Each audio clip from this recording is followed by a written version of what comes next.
Enough. 20 protesters who changed America. Written by Emily Easton. Illustrated by Ziyu Chen.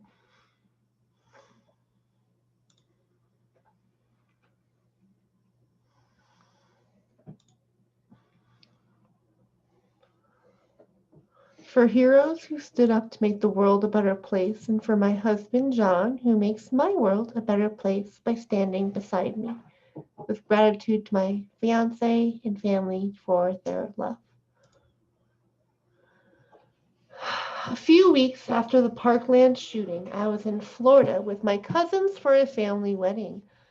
On Valentine's Day, a shooter went on a rampage at their school.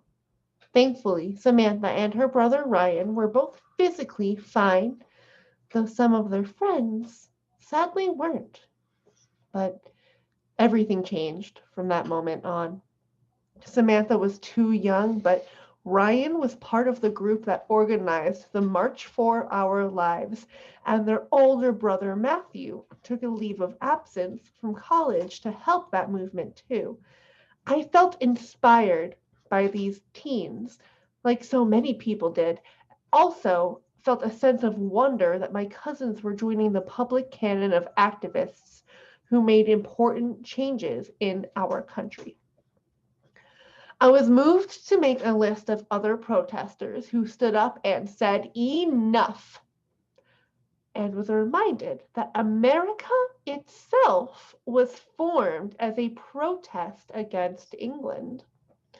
Protest is part of America's DNA, and I wanted to share this realization in a book for young people.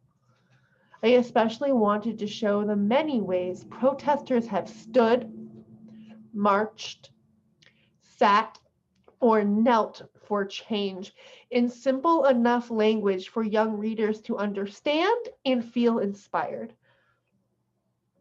Founding fathers like Samuel Adams and new activists like my cousin Ryan have kept our country moving even closer to its ideals. My hope is that their actions will inspire young people to find their own way to fight to make America better. Our country needs them. Forward.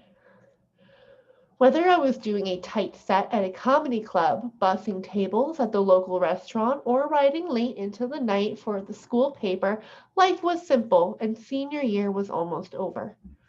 Then a hurricane came through our town in the form of a lone gunman. People found solace from the pain in groups that aimed to make a difference. Some friends of mine came together hailing "Never Again," and I was happy to add my voice. We demanded action and justice from a system that allowed children to be harmed in a classroom. We assembled our troops, students, teachers, parents, children, and even some politicians joined the fold, all to inspire hope and love to overpower our pain. The key is inspiration. Tragedy does not hold the only source. You can look to history for guidance in people like Dr. Martin Luther King Jr., Ruby Bridges, and the freedom riders of the civil rights movement, who all showed that peace and compassion go a long way towards creating balance in our society. There's no telling how our actions will impact this world, but we are determined to continue our efforts to protect other communities from the horrors we faced. Anyone is able to join this fight. All you need is passion in your heart and a way to share it. Online, in a crowd, with a memorable sign, with something as small as a crayon or a pen. Anyone can help bring change. You can too.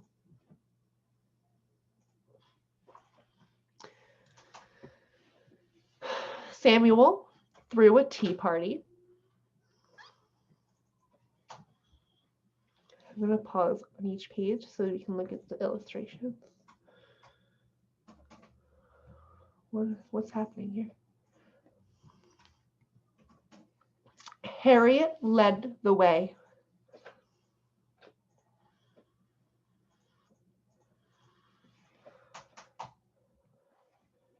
Susan cast her vote.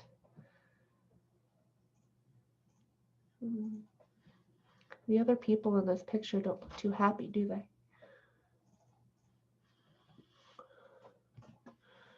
Woody sang For You and Me. This land is made for you and me.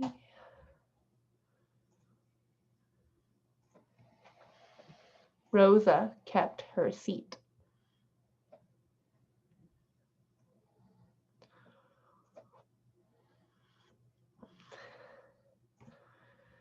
Ruby went to school.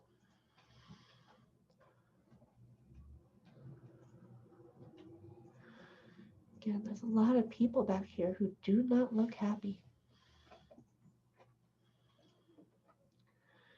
Rachel wrote a book.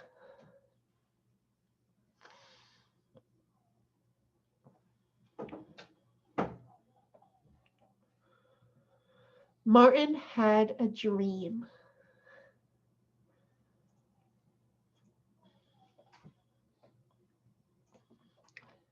Cesar and Dolores said, no grapes.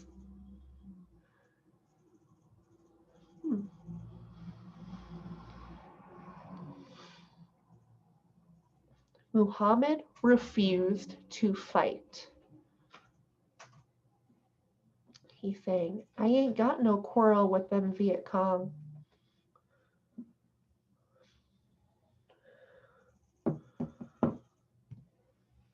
Tommy and John raised their fists.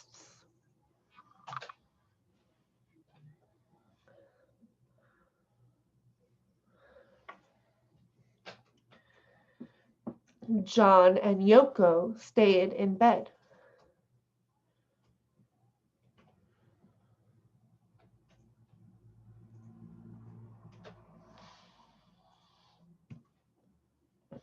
Gilbert sewed a rainbow.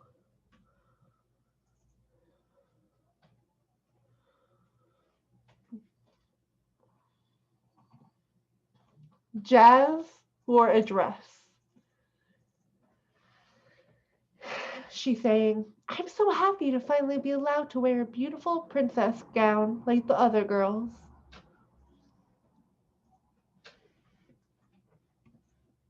Colin took a knee. That's a good one. America said, time's up.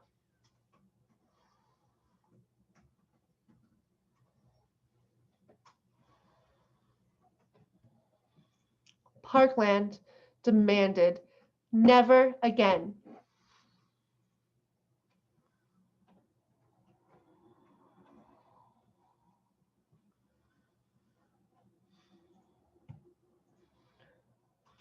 Why these protesters said enough. All of those protesters that were just depicted in that book were real people who stood up for what was right and made real change. How many names did you recognize? That is a conversation I would love for us to have when we come back together on Zoom. I'll see you there. Bye.